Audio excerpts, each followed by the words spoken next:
Hello. Thought I'd go live for a few minutes, see if anyone was out here. It's a bad week, kind of winding down and getting ready for bed. I've got the load off of my truck. And probably gonna have to work on it in the morning. I don't know.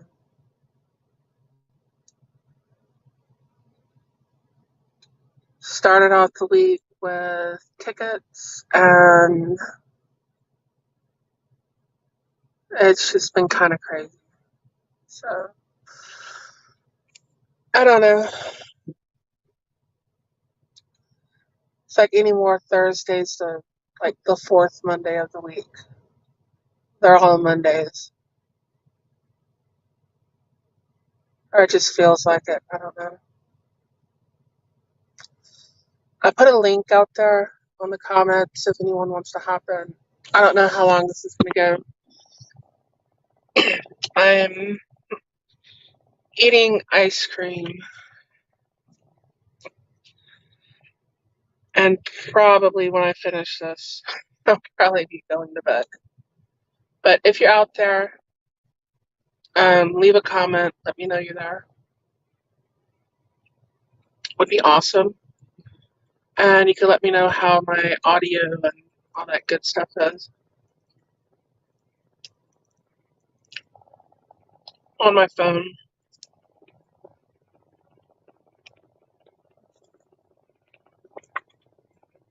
But started off the week, didn't actually start too bad. I picked up my load, heading north, and I got up to Texarkana. Not Texarkana. What is that? Queen City, north of Atlanta, Texas. There's a scale house there on the right, and the DOT officer pulls me to the side, and he does an inspection on my truck, and he says a bunch of lights weren't working. And part of that is a trick that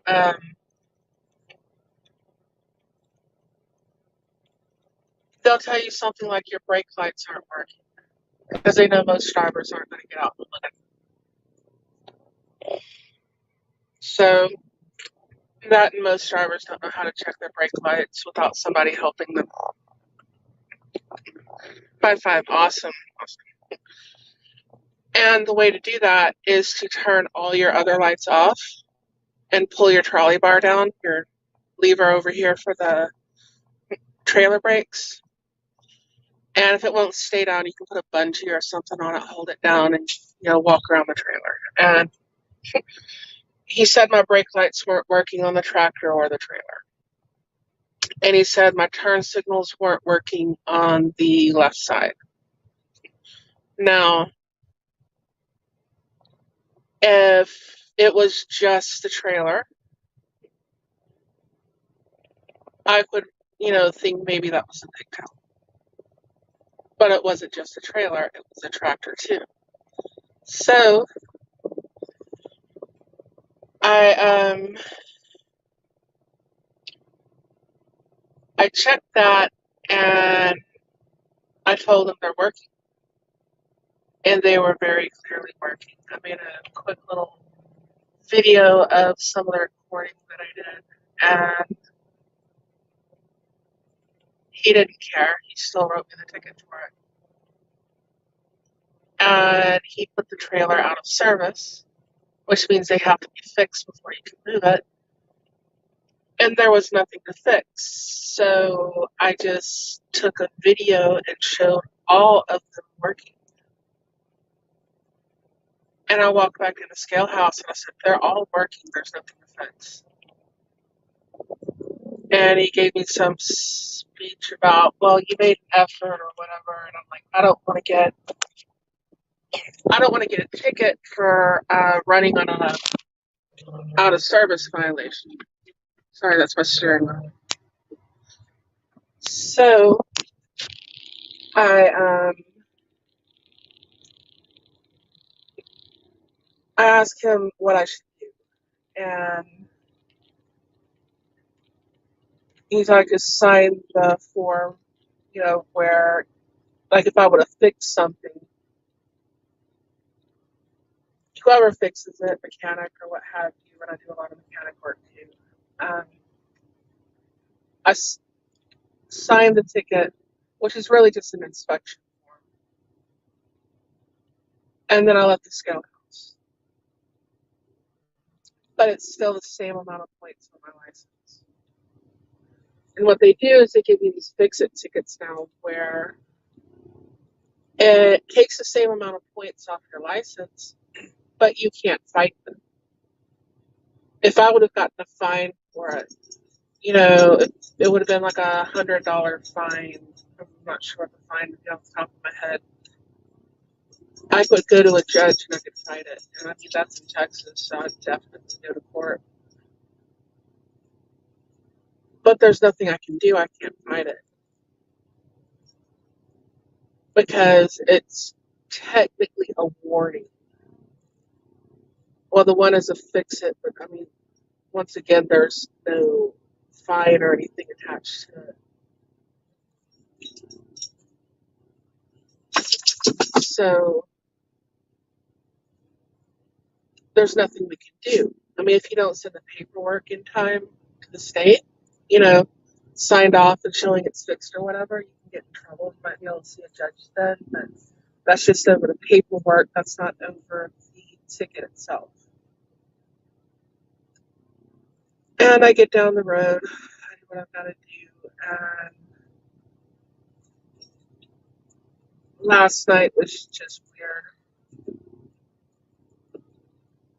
I go in the truck stop, and the truck stop restaurants are messed up anymore. Most of them aren't open 24 hours like they used to be, which means it's really hard to catch them open. And they were actually open for a little bit. So I got there before they closed. That was just amazing. And I go in and I get a hamburger, and this guy's talking, and then of course he gets off on the queer community and everything, and I'm like, oh, shit. I'll just take my food to go. And then I take off in the morning, and get going down the road, and somebody ran over a car in the construction zone. 18-wheeler ran over a car, so that backs up traffic. And so that puts me late getting to my receiver. But it doesn't matter because they're all overbooked and everything, and it's just an insane wait. And I was unloading for 6.5, 7 hours. And I was hoping to get home by Saturday, or at least early Saturday morning.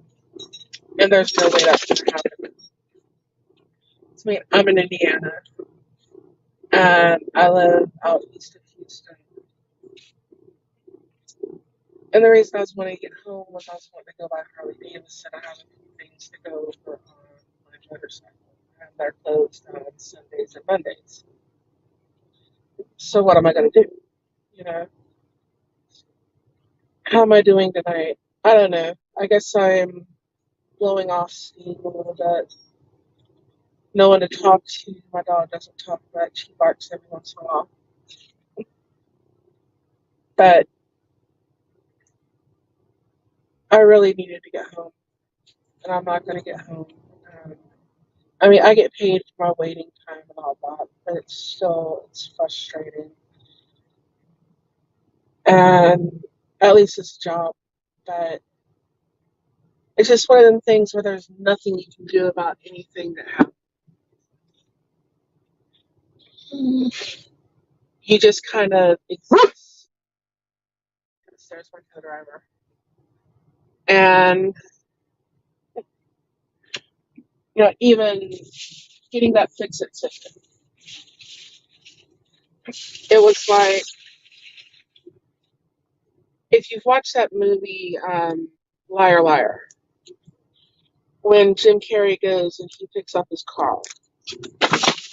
That was, I'm sorry, my dog's being nuts. Get back there. No, you want this? Get back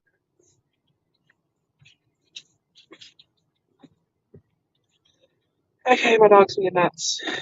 Um, anyways, when he goes and he picks up his car, and it's got a scratch. And he's like, it's not there. Yeah, it wasn't there before they impounded it. And at the end, he's like, well, there's nothing I can do about it. Just take it up the ass because there's nothing you can do about it. And the guy looks at him and says, you've been here before. That's pretty much a good description of my week.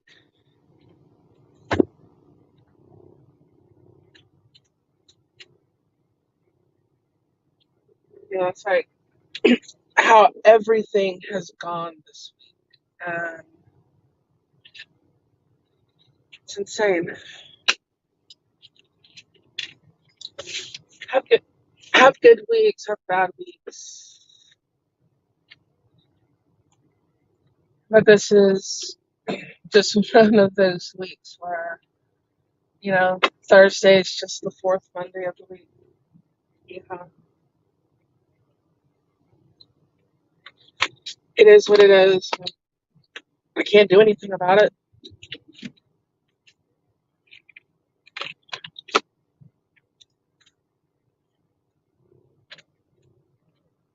It's computerized logs, so I can't run like I used to.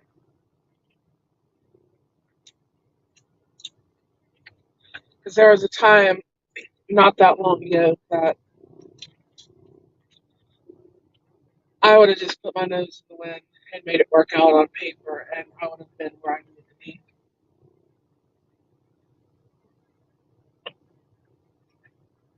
But you can't do that anymore. It's, it's Big Brother. We actually have Bush to thank for that. He didn't create them. They've been around for a long time.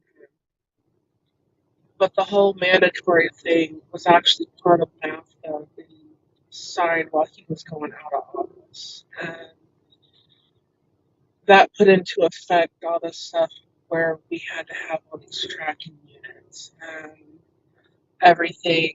It has to do with all these freeways being widened out to 3 and 4 lanes going north and south because it's travel from Mexico to Canada through the United States, the whole trade route thing. And it's all worked in with there. And I don't know, I guess he figured they'd blame the next guy. But it really sucks sometimes. I mean, drivers end up having to park at a truck stop and they're like 30 minutes away from home. And that's just crazy. You should be able to drive home. We can split our hours again. That's not bad.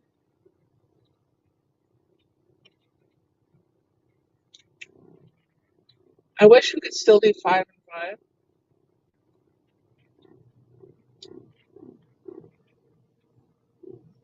but they're not going to let us do 5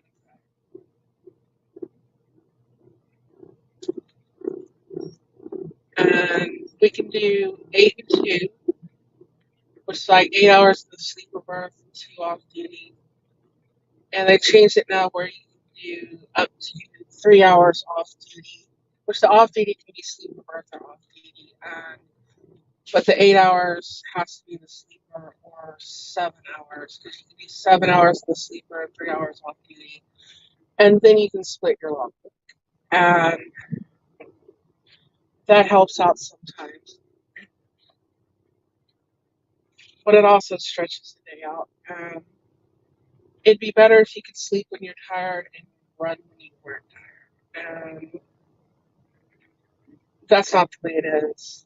They just want you to run exhausted because it turns 14-hour days into 17-hour days, and then another,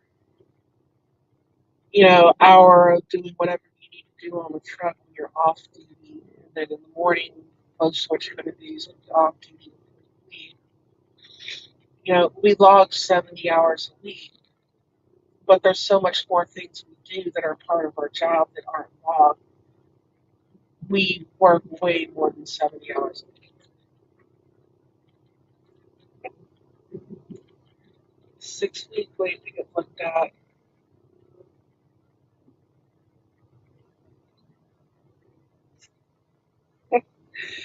Yeah, sometimes you're just going to hurt. And it's just the way it is.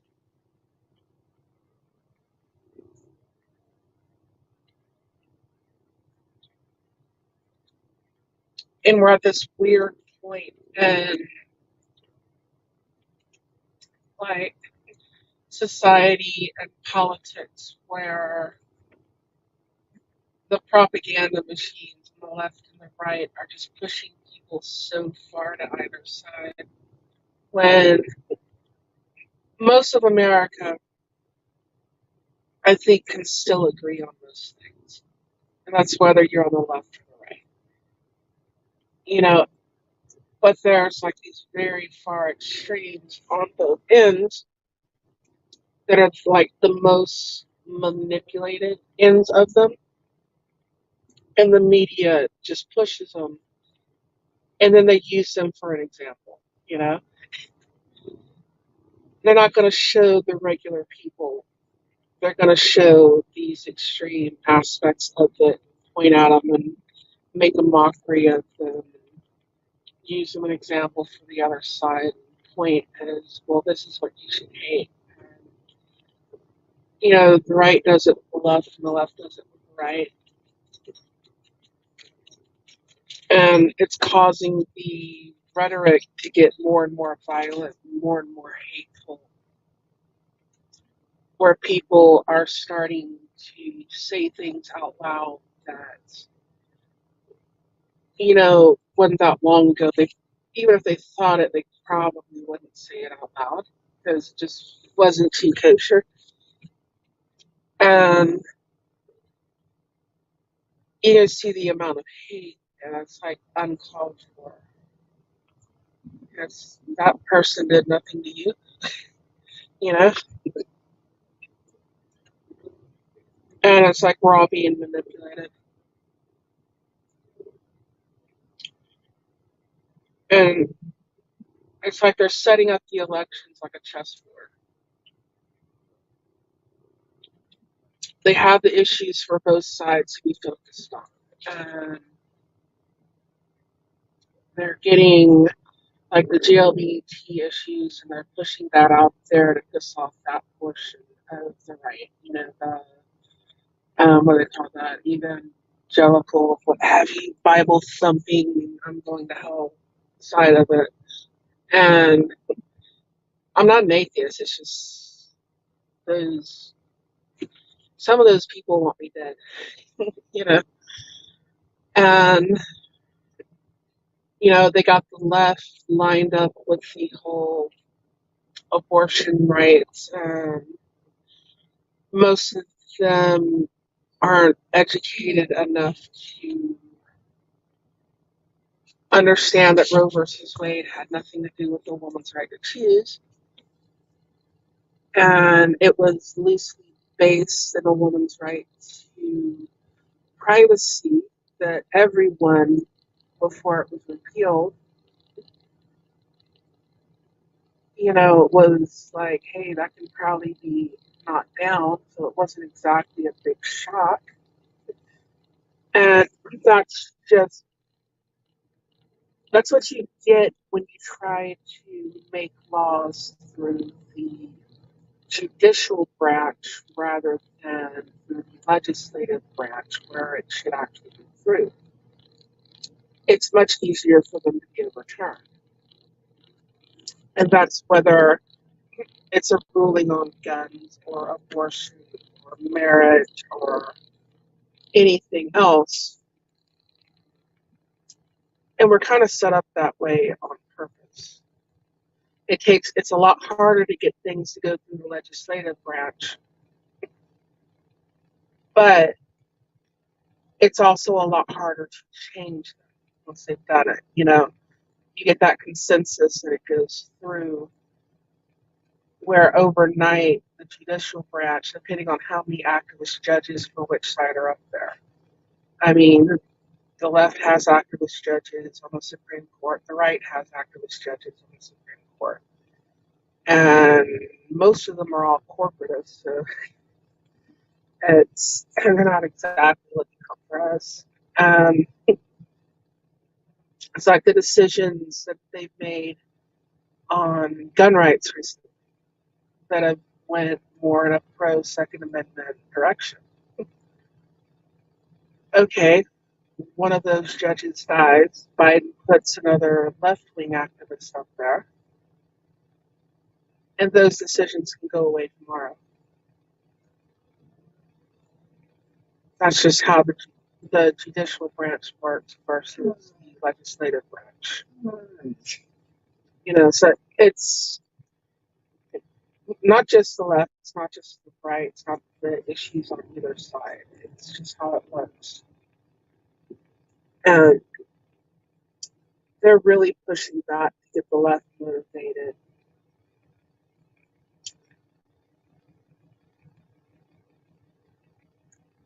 They line their issues up. There's a few more I was thinking about earlier today where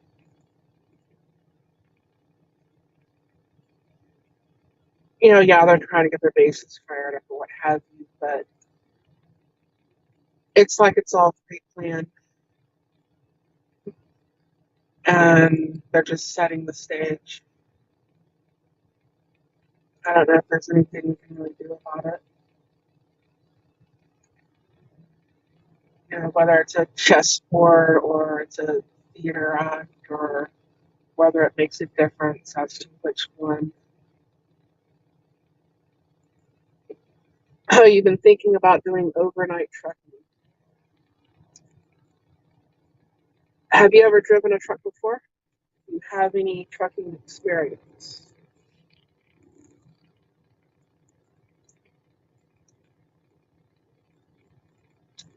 Because that's the big thing there as far as making pay worthwhile.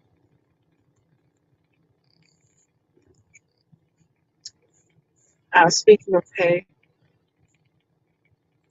when you think of the inflation rates, like what I could buy with my first job, which weren't even, $5 an hour.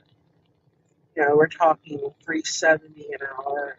Oh, I'm getting $4 an hour. It starts going up.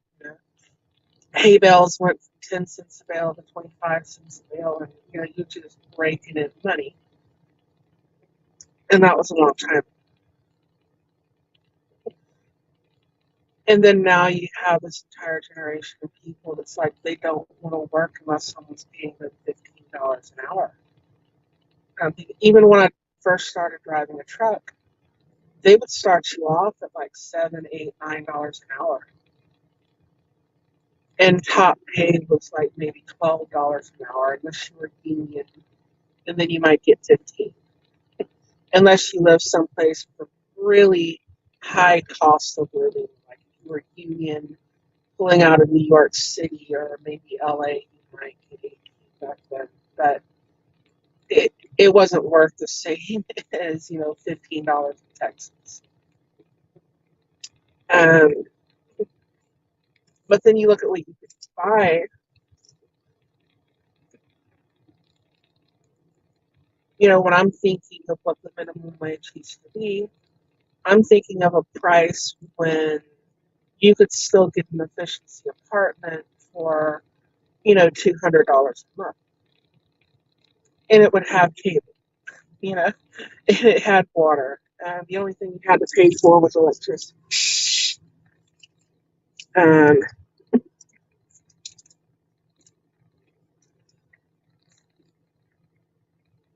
And I'm thinking the comparison, and could you really make it, you know, paying for yourself and everything at $15 an hour if you didn't live in a state with a really low cost of living? I don't think you can, you know. But then again, you've raised the minimum wage, that's going to cause inflation, and it's all these band-aids. There's no simple solution when something needs to be.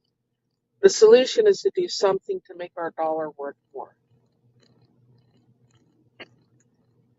You know, don't pay me more money, make my work more valuable, make um, our money more valuable so that it can buy more goods. You know, make inflation go the other direction. And I don't see that happening.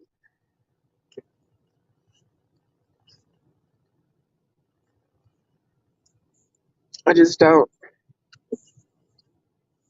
Let's see. Your first job was $3.15 an hour.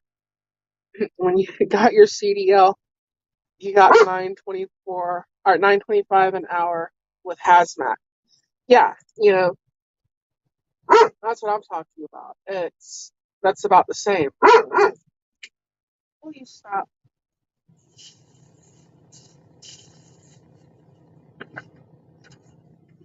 I think my dog has some commentary.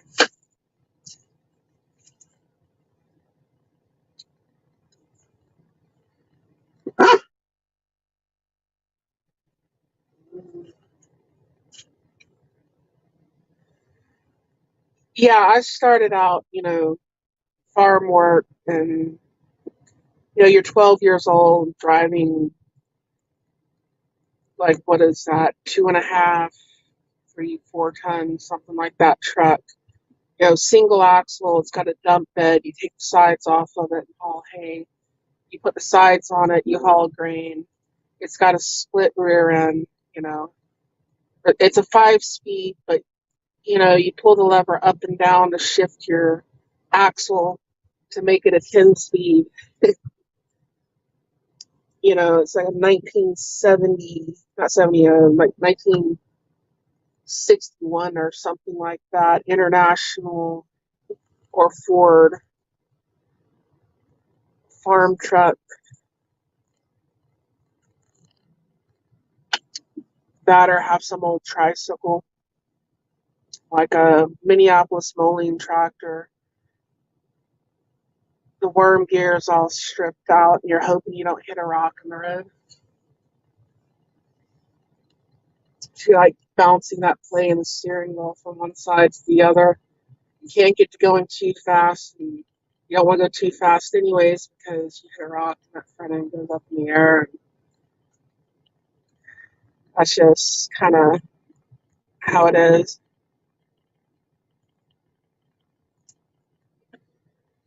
It was a different time, though. I mean, we did stuff where if you saw a 12-year-old on a farm tractor, nobody said anything. You're 9, 10 years old walking down the road with a 20. You're shooting cans and bottles and squirrels and rabbits and all kinds of stuff.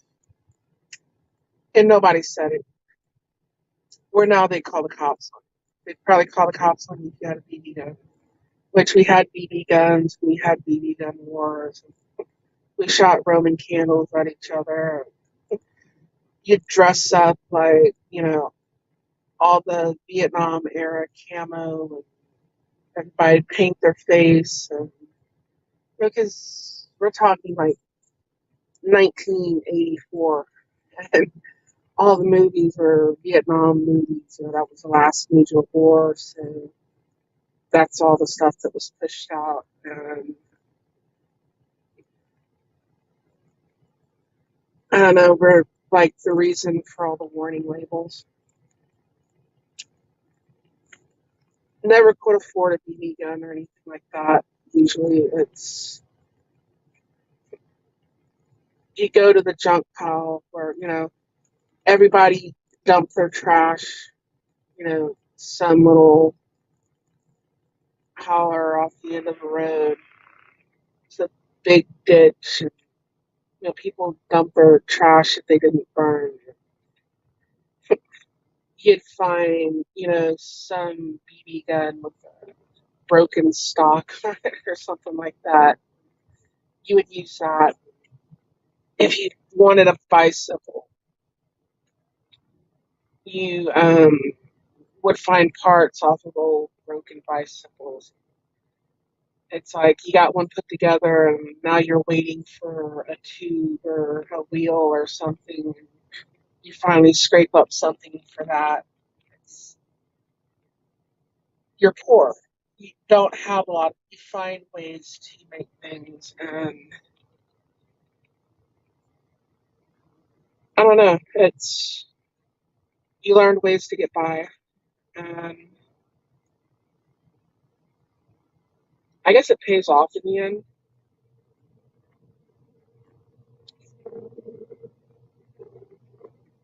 because it makes you really ingenuitive,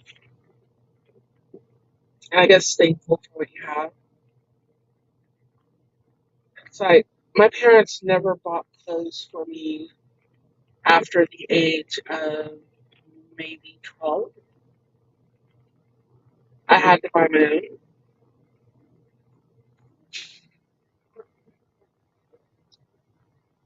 And before then,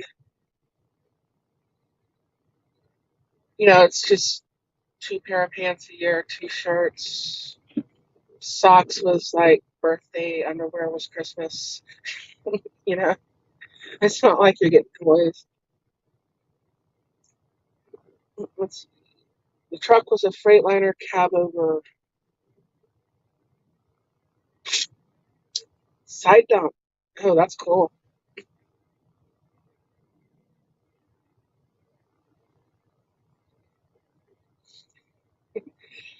Yeah, I can remember my brother teaching me how to drive. It was pretty much get in and do it. But the reason he learned how to drive was when he was 16, 17 years old. And my stepfather was in his 30s. They looked close enough to each other on a driver's license and passport.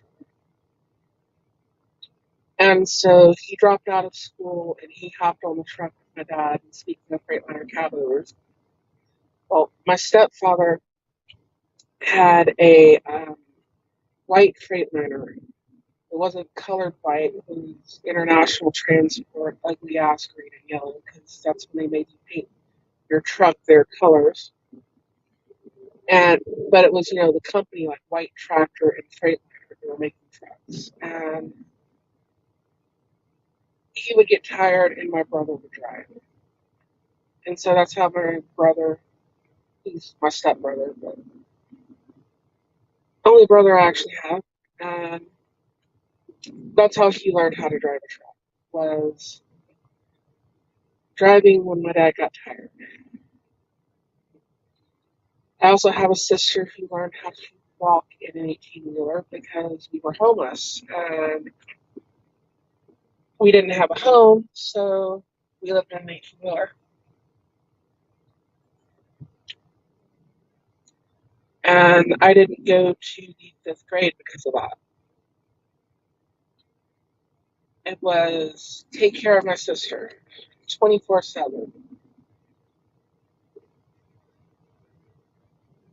So in another year, when we finally got a home,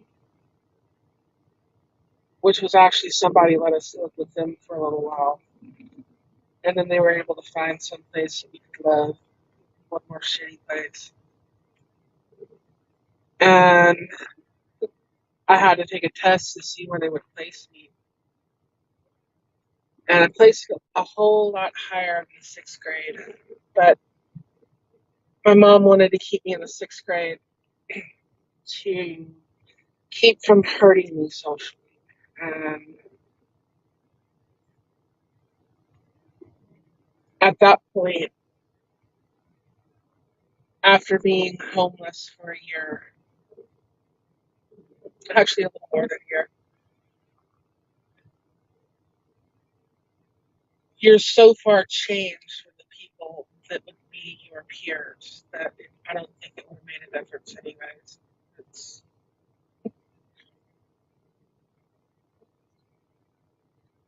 you're breaking into vending machines to get food out, to feed yourself and your siblings. And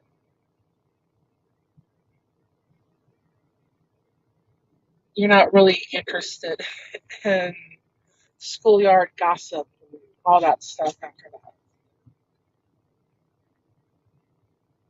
Your maturity level changes.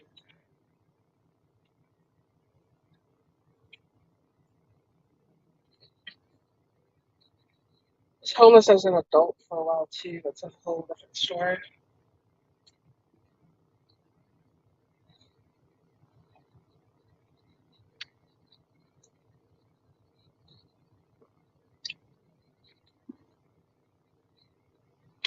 And I'm still eating my ice cream.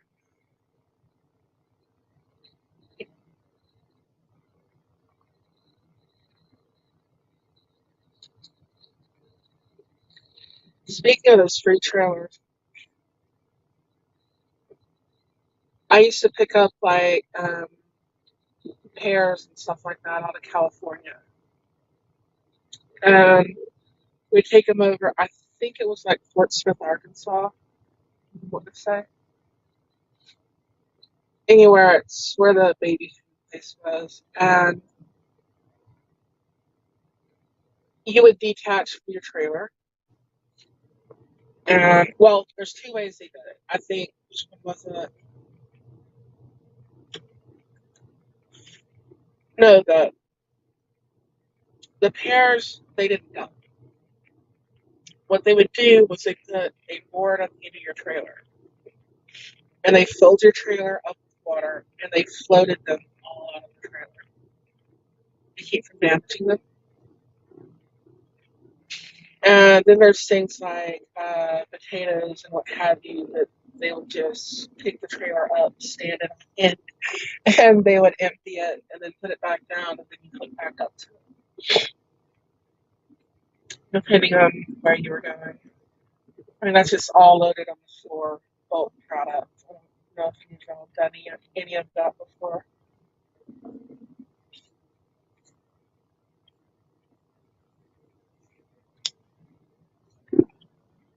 Um, I've done a lot of interesting things. Um, Recently, well, not recently, I've had throughout my life, I've had people tell me, you should write a book. And I'm like, even if people would read it, I don't know if I would want to tell that much of my life to the entire world. And I guess I can't complain though. It's been interesting. Who the hell wants to be 90 years old, die of nothing, and have no good stories for grandchildren? That would suck. At this point, I've got plenty of stories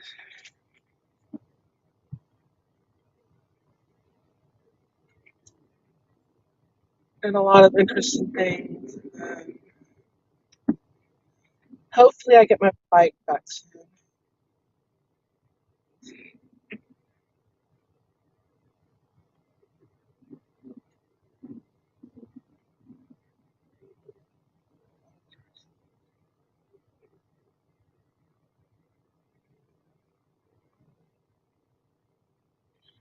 Oh, okay.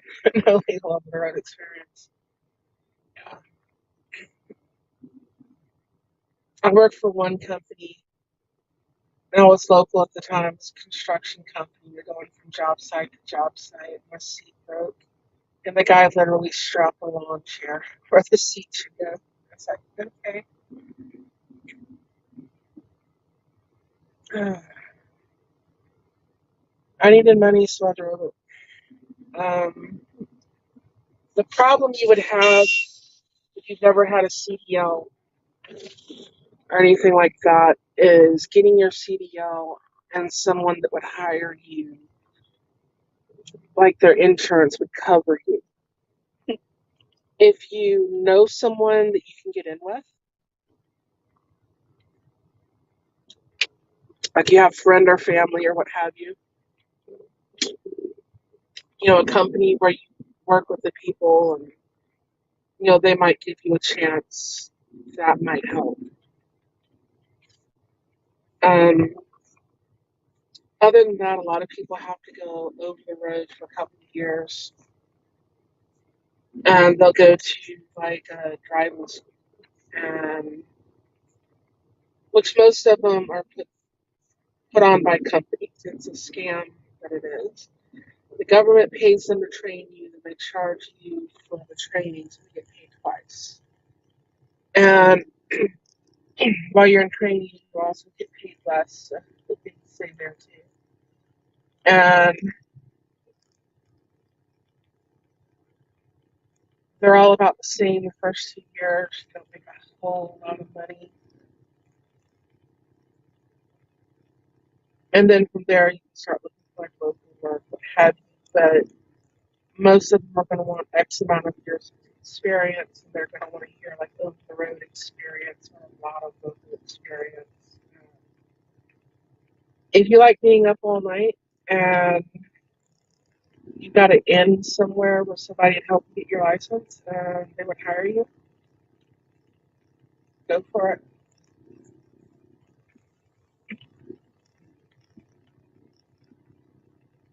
It wears on you over the years.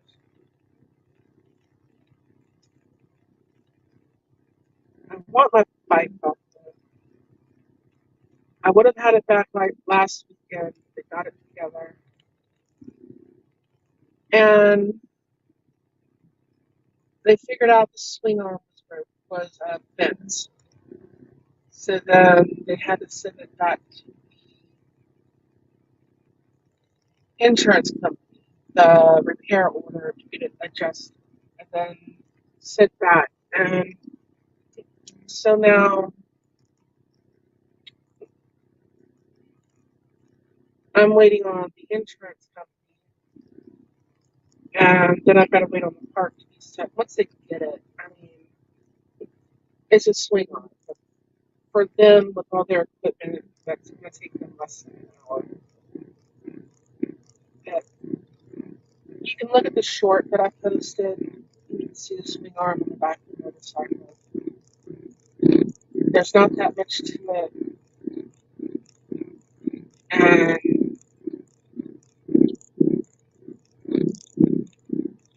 it's just a waiting game at this point.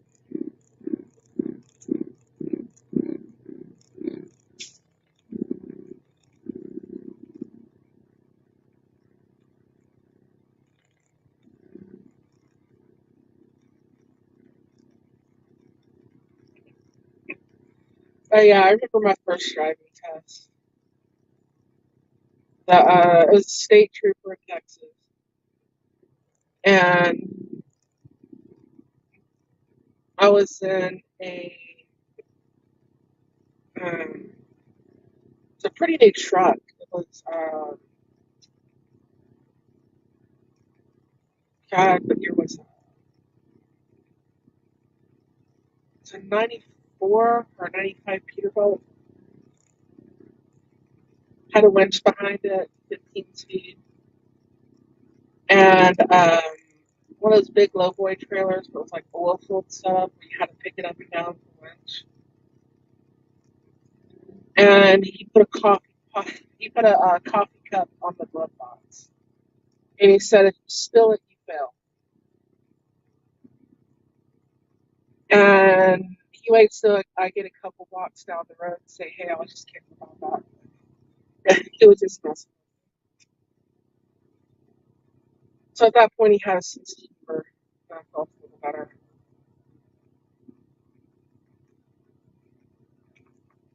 So it was.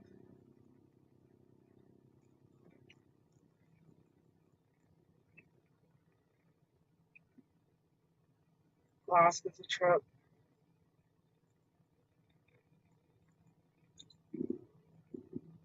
I would almost want to move there, but at a certain point, I get tired of the cold.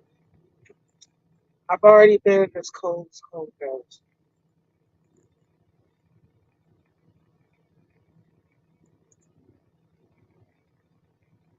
And whether it's Alaska, whether it's Newfoundland, whether it's Alberta, North Dakota, Montana, I've kind of had enough.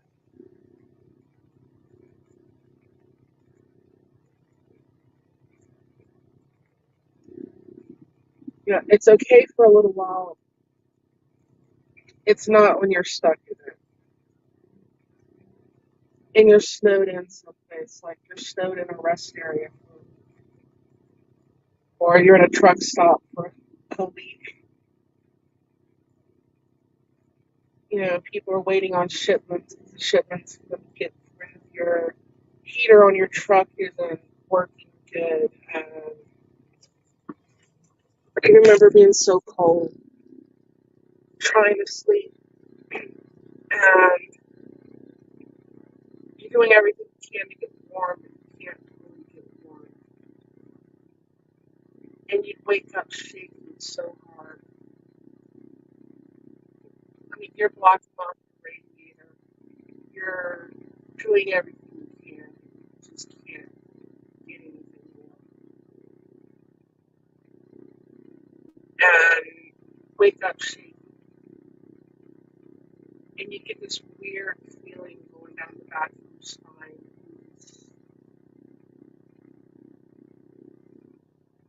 The only description I can give it is like warm piss from like the base of your neck, top of your head, all the way down to your toes.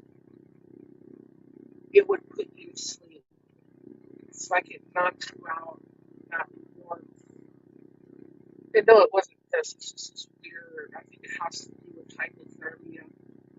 And then you would wake up again and you would just shake so hard, and the whole night would do that.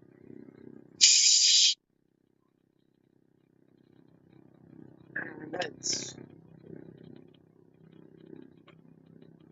live and learn, young and stupid kind of thing.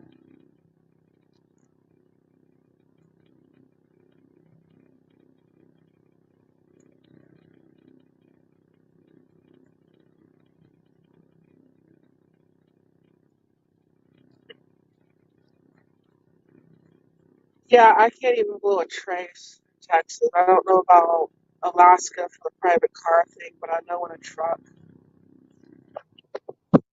You said the mic's barely picking me up.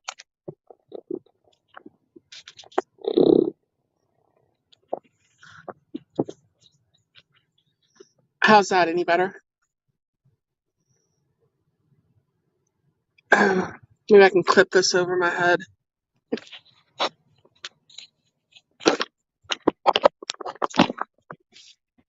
That might be better. Anyways, Ghost Shadow probably would know what I'm talking about.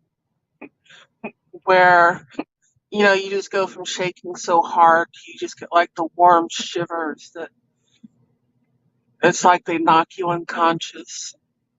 Then you wake back up and you're shivering again. The night goes, that's just how the night goes.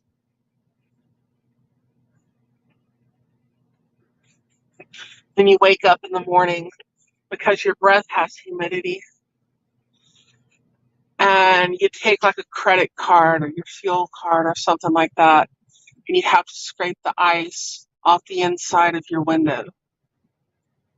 Yeah, because all the fog from your breath when you were sleeping at night would freeze to the insides of the windows of the truck.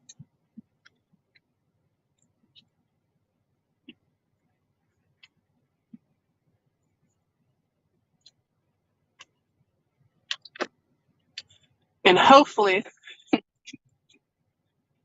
yeah, windows would ice up on the inside because it was too cold. heater just, it's like the cab heater barely worked, and that truck particularly wasn't even set up really for the cold, and he just dealt with it. And the bunk heater didn't work, and you just could not get enough heat in that thing. And you would keep de-icer on the outside of the truck somewhere. You don't keep that on the inside of the truck. That's in a box or something on the outside where you can get to it and you can spray it in your lock. Doesn't do you any good on the inside of your truck when you can't open your door.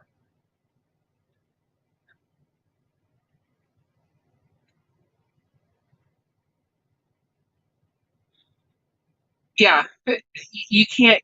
It's so cold. You can't get heat. It wasn't just that. It's the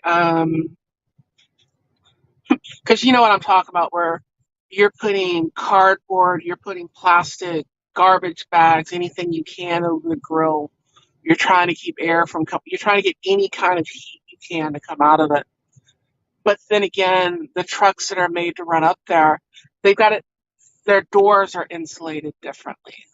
Their walls are insulated differently, and you know it's that whole, drill a hole in them and fill them with foam, and now your windows don't go up and down, that sort of thing. Because your truck was sold to a market in Texas, not one in Alaska. So a combination of the two.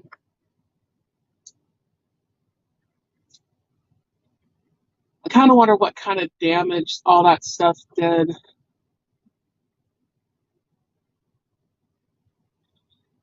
Yeah, I think y'all's were more adjustable rather than the normal stuff you see. Like down here, you're more going to see the big covers people buy. And you pull the sides and stuff in, fold them in the summer, get air going through there to cool it down. In the winter, you kind of close it up more, that sort of thing. The cold is just a completely different animal. It will make you or break you, or it'll kill you, whether it be from a wreck, whether it be from freezing to death, digging out of the snow because you got 5 foot of snow piled up beside the truck. Um, you got chains on, but you can't go anywhere. Um,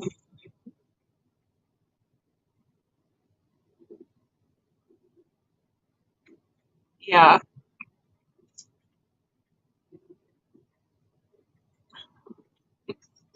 you're in a full on slide. It's weird. It's not that you're thinking about what you're doing, because you're not like literally like you've got a thought process going on in your head. It's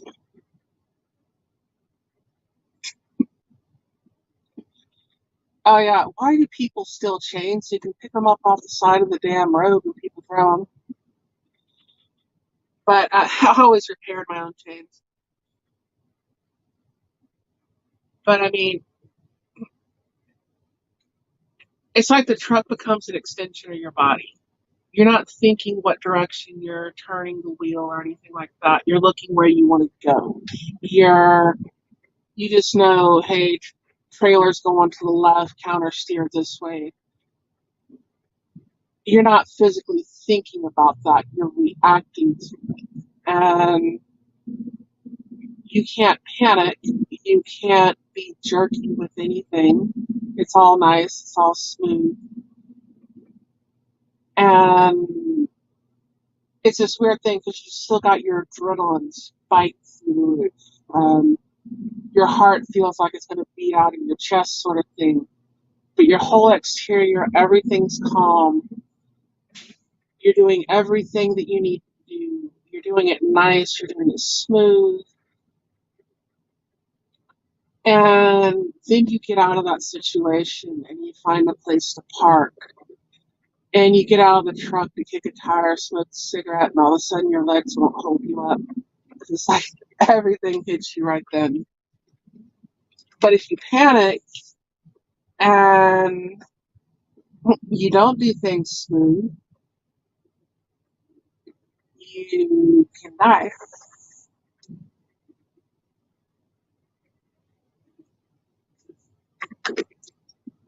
depending on where you're at. And Mr. Ghost Shadow there has driven up there on that kind of stuff, so I'm sure he knows what I'm talking about.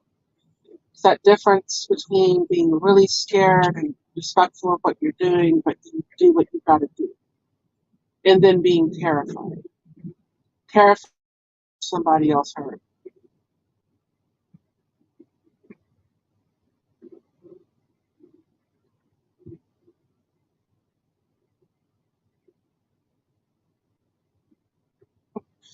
Oh yeah, yeah. That's an awesome tip. I don't plan on going back up there anymore. Not because, well, it wasn't because of Canada until recent. Until very recently with their dictator, the problem got to be that it was too much of a pain in the ass to get back into my own country.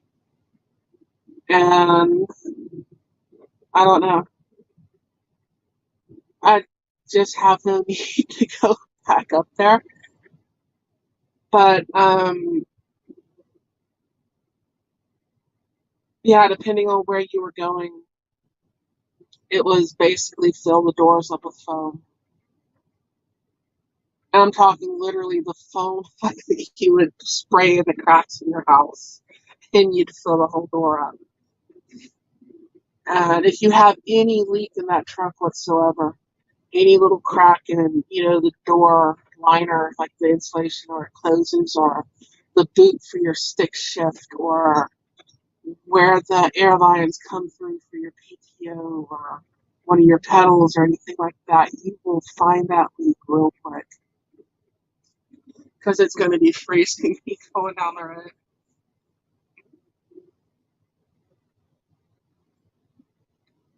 Oh yeah, there's nothing you can do.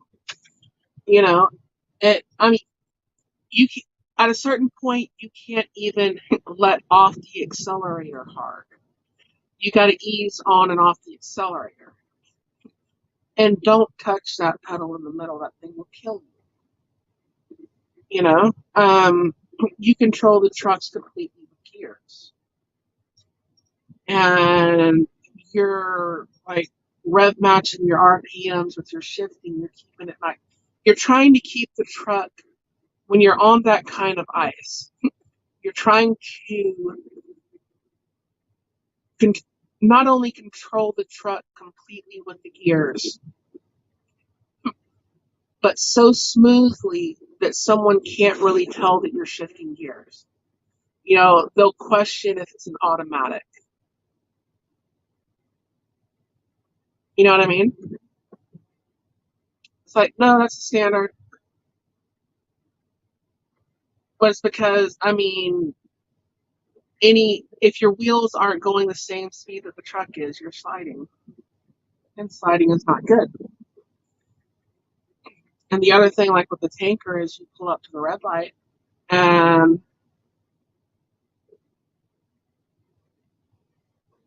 it's still sloshing and you're sitting on a solid sheet of ice. And so it starts scooting you forward. You've got your foot on the brake, and it goes scoot, scoot. And it's pushing you out in the intersection.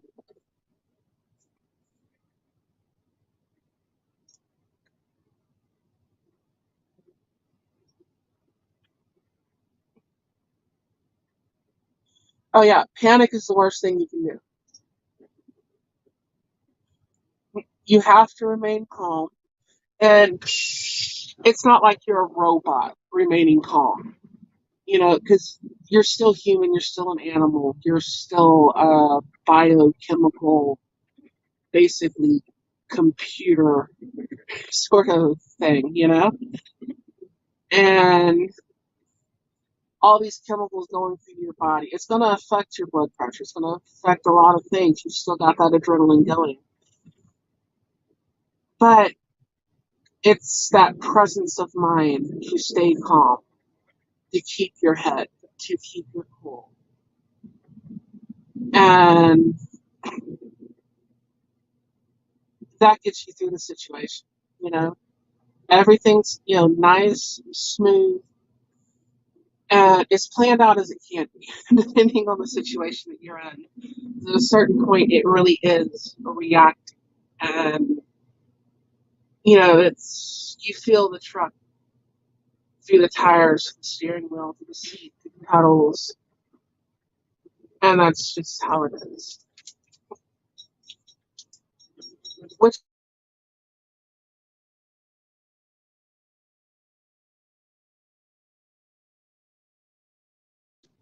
and that's when someone cuts you off, hits you in the back. That's when that you're. I try to shift with it, and I usually don't slosh it. I try to shift the truck smooth enough, and this is any time of year, that I don't slosh the tank. Sometimes it's unavoidable, and you're going to get a little slosh just because you're going over speed bumps, you're going over railroad tracks, potholes, there's all kinds of stuff, you know. And the side to side, I mean, I felt it. If you want to know which one is worse for getting you in a wreck, that one's the one that's worse for getting you in a wreck. The one that's worse as far as hitting you in the back and everything, yeah, that's front to back. And I pulled bolt tankers, and there's no baffles. There's no compartment. It's a one compartment tank. And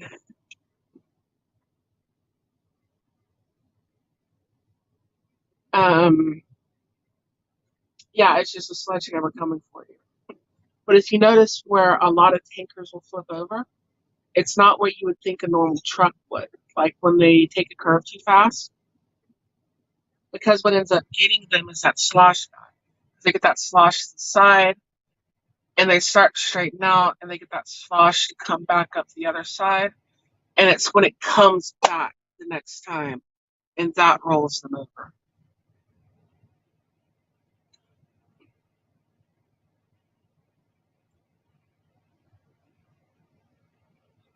Oh yeah, it depends on what kind of road you're on. Or, oh my God, the frost heaves. Sign up ahead. Bump 5 miles an hour. They're not kidding. You hit that thing at 10 miles an hour, everything in your truck's going to be upside down, including you.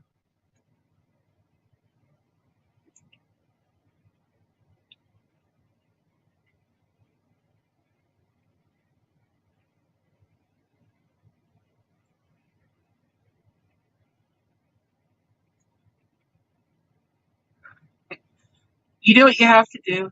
I mean, I'm sure y'all understand. I mean, you feel the adrenaline, you feel all that, but you can't be terrified, you can't be panicked. You have to keep your presence of mind and your focus on what you're doing. Or in some situations, like, I got in a slide on Douglas Pass, and there's no sides, and you're looking down at all the other mountains. I don't know how I made it down.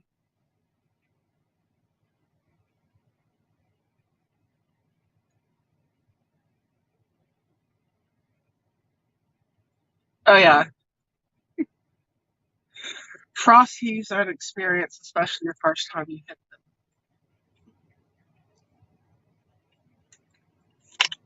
them. Or Ice road ahead. And I'm not talking about the ice road truckers bullshit. I'm talking the Mouse River swell. So it's going over the highway, and the highway's 4 foot under the ice, and you're driving on the ice, and you just put a sign up that says "Ice Road." You're like, oh shit, because you've never driven on it before, and you hear all these stories and stuff. And it's like, oh, okay. It's just up there because the river swelled and then it froze over, that kind of stuff.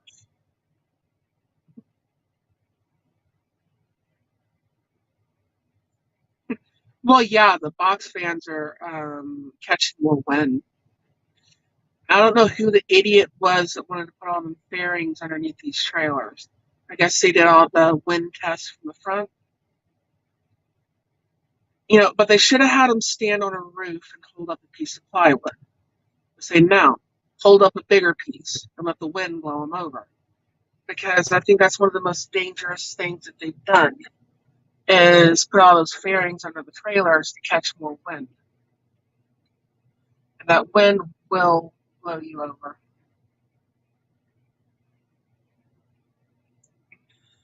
Unless you're in like a double drop or something like that. If you can figure out a way to roll a double drop, you are talented.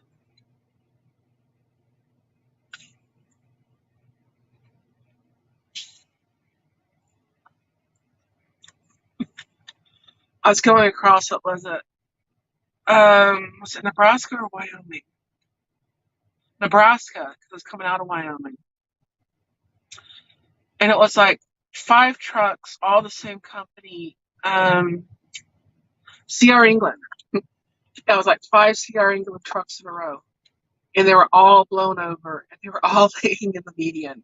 They all went around me too, like wasn't that long before them. And this one guy was standing up on top of his truck like he just killed a dragon, like he was almost proud of it. I'm like, my God, you're an idiot. No. But I mean, there's also that respect of, in truth, it can happen to anyone. I mean, there's people that get themselves in trouble doing something stupid. And I'm not going to say I've never done anything stupid. I've done plenty of stupid shit. Um, but you get hit by the right gust of wind, or if you hit the right spot of ice, there's nothing you can do about it. And that's just reality. The right spot of ice, the right gust of wind, it's not going to matter how many years driving you have, how good of reflexes you have, how much experience you have, where you're from, what you learned to drive in. I mean, I learned to drive in the mud, and strangely enough, that translated well to ice. But there's that certain aspect of luck to it. I mean, there's skill. There's definitely skill, but there's a rather large percentage of just luck, you know, that it just is.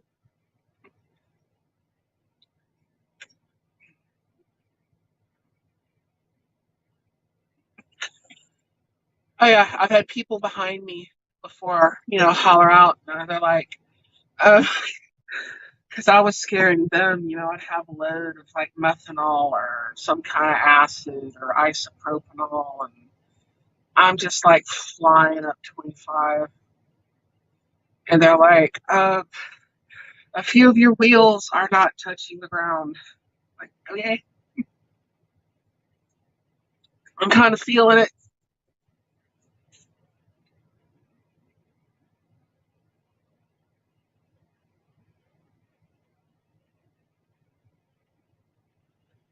It's a fuel saving thing, and then some of them are like, oh, it'll keep the cars from going under. No, it won't. It won't stop a Volkswagen.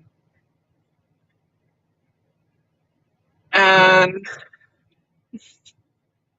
but it's mainly a fuel thing, kind of like the emissions. Some college-educated idiots figure it would save something and didn't take into consideration how much more dangerous it was going to make it for the people that have to pull it.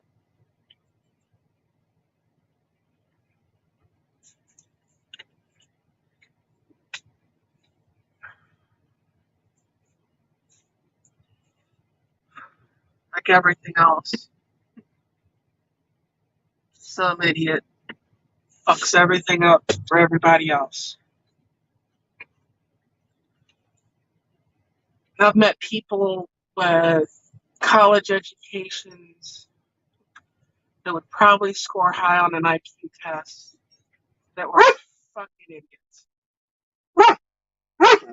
And I've met people that probably would not score as high on those tests, and probably score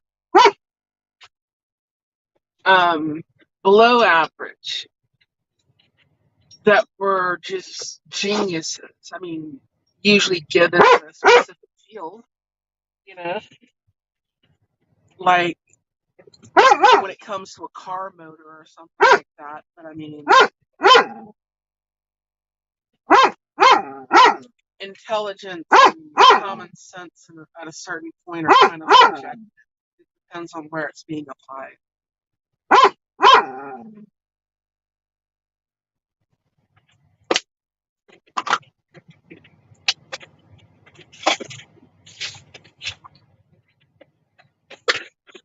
Are you wanting your seat? Yeah. Go there. Oh.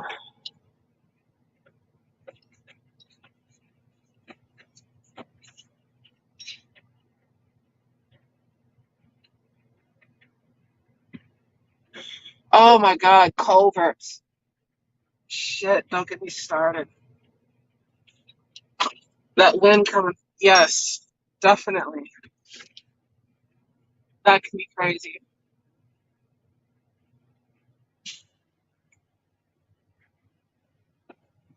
Definitely suck. And there's certain things I don't think you can train, and you have to just kind of live through it. Like, but it's one of the like common sense sort of things. What's common sense to some computer nerd, like my son, wouldn't be common sense to me. But then there's things when it comes to like, working on motors and trucks, that's common sense to me, but it wouldn't be to him.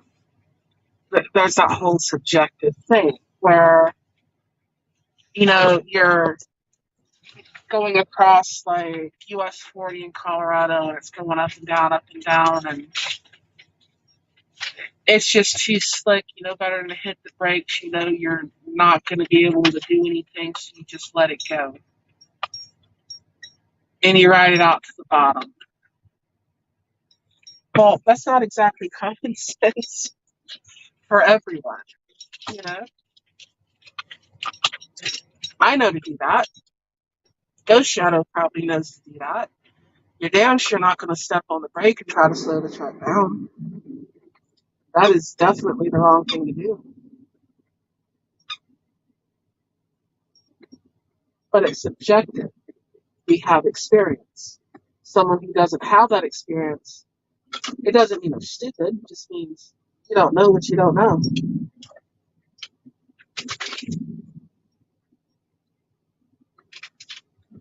And if you're smart enough to listen to some of the older drivers when they want to help you, because they'll usually want to help you, you'll probably get through most of it. If you start trying to tell them what you know, most of them aren't going to fool with you. Look at your ball.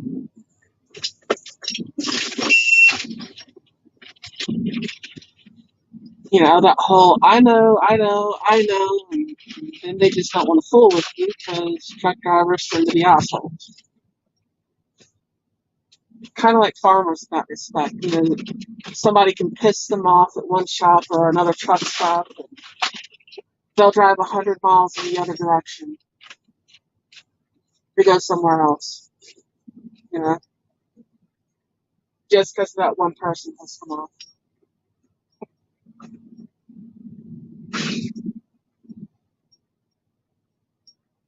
Did you get your ball?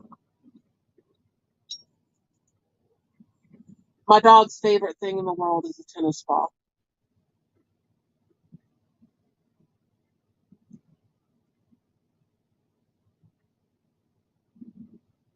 He sees a tennis ball, he goes crazy. I kind of wondered what he would do on like a large screen TV if I put a tennis match up there.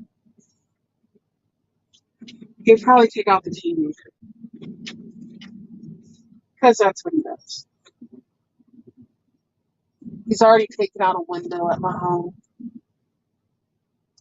So, I don't know. Anyways, I'm going to have to go to bed. And I really appreciate y'all listening to me rant and ramble on and blow off a little steam. But it's just been one of those weeks, you know. Like I said earlier, it's kind of like that scene in Liar Liar where he's got the scratch on his car and he's like, he's just going to take it up the ass because there isn't a damn thing you can do about it. And the guy's like, you've been here before, haven't you? That's just a description of this entire week. So it just is. There's not a damn thing I can do about it. So I thought I'd blow off some steam while I was eating some ice cream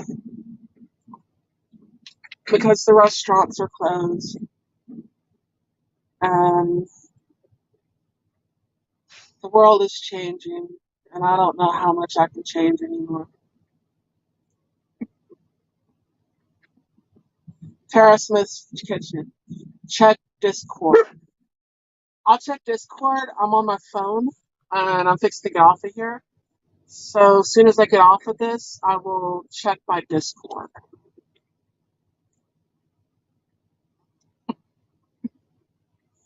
The trailer will try to pass you up if you hit the brakes. Another thing there that a lot of drivers don't do and what they don't understand. They'll have people tell them, like, and this is the reason they've closed a lot of the back roads. They'll tell them to stretch their axles out, take the back road, you know, put all their weight up on their drives. And what they don't realize is that now they have no weight on their trailer.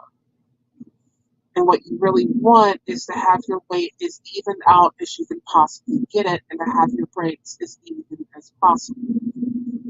The reason for that is if you have to hit your brakes and you don't have any traction on your trailer, but you do have all the traction on your drives, now your trailer is going to come around and it's going to look really familiar when it passes you.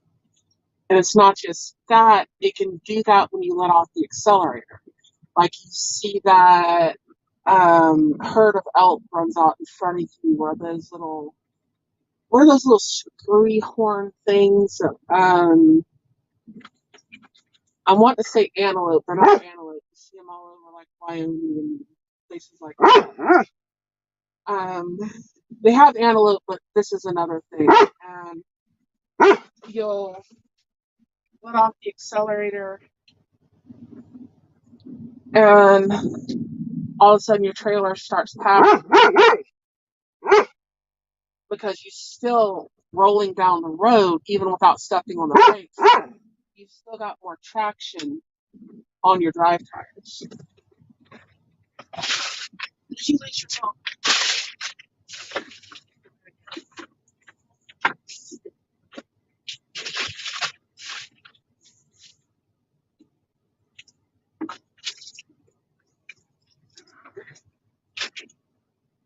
Here a second. I'm not. He wants his ball, but Um, yeah, it's a whole different animal. And I don't know, I'm kind of burned at this point. And you want to stay off those breaks as much as you possibly can. But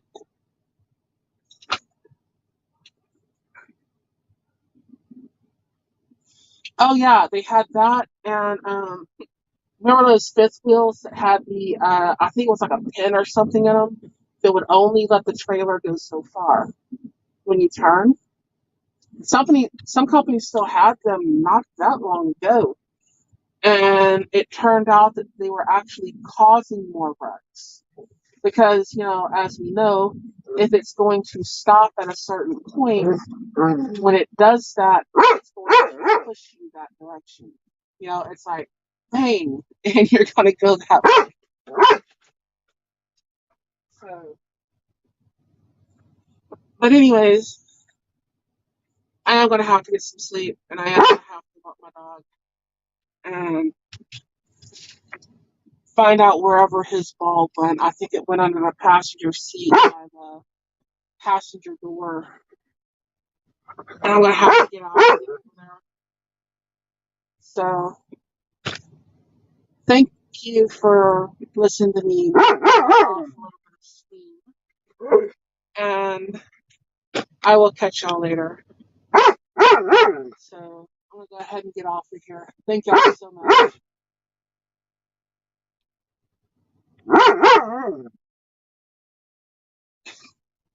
I'm trying to press this button, and he won't let me.